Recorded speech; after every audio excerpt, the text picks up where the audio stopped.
दोस्तों, आज हम आपको एक मेंढक का वाकया सुनाने वाले हैं।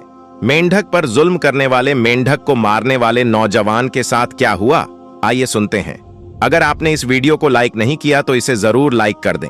दोस्तों, पुराने वक्त की बात है। यमन में एक नौजवान रहता था जिसको जानवरों से सख्त नफरत थी, यानी अल्लाह ताला की मखलूक को वो बेकार समझता था। वो समझता था कि बड़े जानवर तो हमें फायदा पहुंचाते हैं, लेकिन ये जो छोटे छोटे जानवर होते हैं जैसे मेंढक, चींटी वगैरह, ये सब अल्लाह ने क्यों पैदा किए? आखिर इनकी पैदाइश का मकसद क्या है? इस दुनिया में ये क्यों आए? ये छोटे छोटे जानवर किसी काम के तो होते नहीं, उल्टा इनकी आवाजों से हमें परेशानी होती है।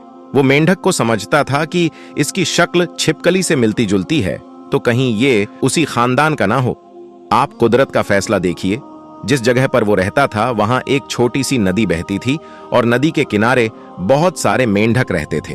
अब मेंढक की आवाज तो आप सभी जानते हैं, टर्र टर्र करते रहते हैं। मेंढक जब टर्र टर्र की आवाज निकालते, खास तौर पर सुबह फज्र के वक्त, तो उनकी आवाजों को सुनकर उसे बड़ा गुस्सा आता कि इस वक्त ये क्या अपनी मनहूस आवाज निकालते हैं। उसके नजदीक तो वो आवाज बहुत मनहूस थी, लेकिन वो क्या जानता था कि उस आवाज का राज क्या है। इस तरह वो अपने घर से निकलकर उन नन्हे बेजुबान मेंढकों को मारता रहता, लेकिन उनकी तादाद दिन ब दिन बढ़ती चली जाती। मेंढक बाहर निकलते और उसके घर में उछल उछल कर आ जाते, लेकिन उसको उनसे सख्त नफरत थी, तो वो मेंढक को बस मारना चाहता था। एक दिन उसने एक तरीका निकाला और पूरे उस इलाके में जहां कहीं भी मेंढक रहते थे, जो घास वगैरह थी, वहां उसने आग लगा दी। अब उस आग की वजह से वो तमाम मेंढक मारे गए। अब वो नौजवान बहुत खुश था कि चलो, मैं अपनी तरकीब में कामयाब हो गया। अब मुझे ये आवाजें परेशान नहीं करेंगी। रोजाना इनकी आवाजों को सुन सुनकर मैं तंग आ गया था। अब जब वो सोया, सुबह फज्र के वक्त उसको ख्वाब में एक मेंढक नजर आया। ऐसा लग रहा था कि जैसे वो मेंढक रो रो कर फरियाद कर रहा हो कि तुमने हमें क्यों मारा? बिला वजह तुमने हमें जला दिया। हम तुम्हें तंग नहीं करते थे, हम तो बस अपना काम कर रहे थे। तुमने किस तरीके से हमें भयानक मौत मारा? तुमने बहुत बड़ा गुनाह किया है। अब ये ख्वाब रोजाना उसे नजर आने लगा, और फिर एक मेंढक नहीं, हजारों की तादाद में मेंढक उसके ख्वाब में आते और ऐसा लगता कि उसके जिस्म पर चढ़ रहे हैं, उसके जिस्म पर उछल कूद रहे हैं। उनके टर्र टर्र की आवाजों से उसके कान दर्द होने लगे। यहाँ तक कि जिस आग में उसने उन बेजबान मेंढकों को जलाया था, वही आग उसके जिस्म को नुकसान पहुंचा रही थी। वो बहुत तकलीफ में मुबत्तला हो गया था। वो परेशान था और सोच रहा था, मुझे किसी आलिम दीन के पास जाना चाहिए और इस ख्वाब की ताबीर पूछनी चाहिए। वो तलाश करता हुआ एक आलिम दीन के पास गया। वो आलिम दीन अल्लाह के नेक बंदे थे। जब उन्होंने उस नौजवान का ख्वाब सुना तो कहा, क्या तुमने कोई ऐसा गुनाह किया है जिस गुनाह का सिवाय तुम्हारे कोई और गवाह ना हो? नौजवान ने कहा, नहीं नहीं, मैंने ऐसा कोई भी गुनाह नहीं किया। उन्होंने कहा, क्या तुमने किसी मेंढक को मारा है? उसने कहा, हाँ, मैंने मेंढक को मारा है, क्योंकि वो मुझे बहुत तंग करते थे। उनकी आवाजें मुझे सख्त नापसंद थीं।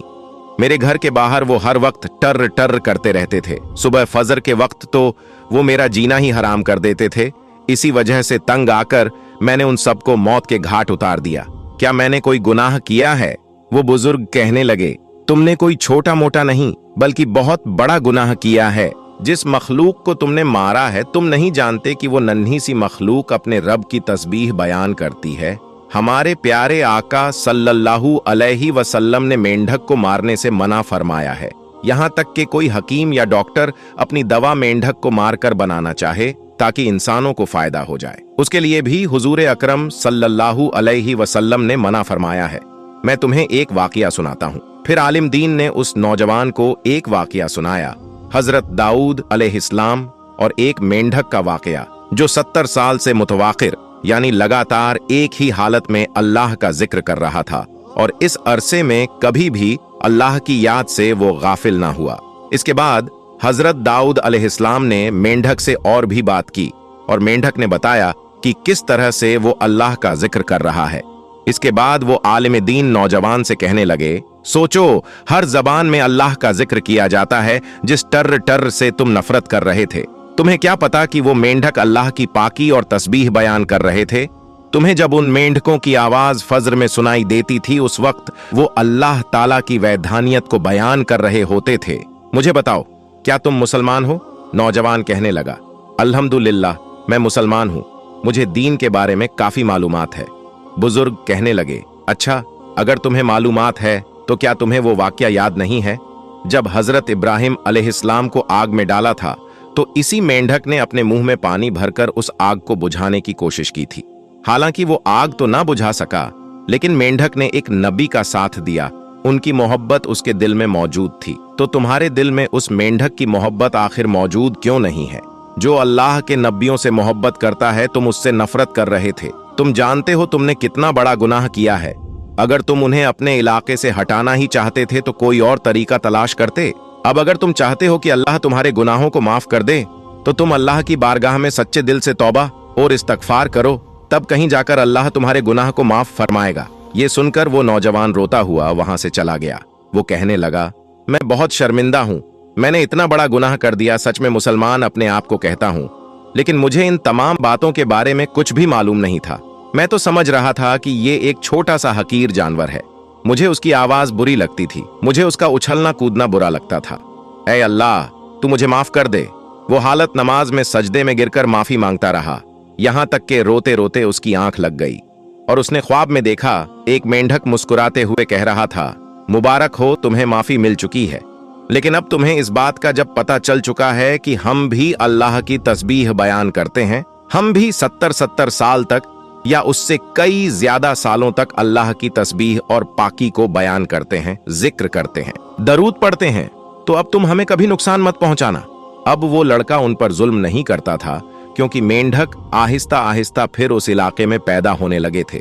उसके घर में आते, उछलते कूदते, नमाज फजर के वक्त अपनी आवाज के जरिए उसको जगाते और वो उठकर नमाज फजर अदा करता और उनकी आवाज को सुनकर सुभान अल्लाह कहता, ऐ अल्लाह, तेरी पाकी, तेरी तस्बीह तेरी हर मखलूक बयान करती है, चाहे वो जमीन के ऊपर हो, चाहे वो जमीन के अंदर हो।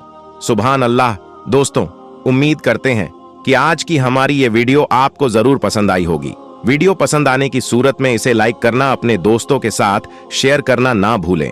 अगर आप हमारी चैनल पर नए आए हैं तो हमारे चैनल को सब्सक्राइब कर ले और आइंदा आने वाली तमाम नए दिलचस्प वीडियो की नोटिफिकेशन के लिए बेल आइकॉन को क्लिक करना ना भूलें।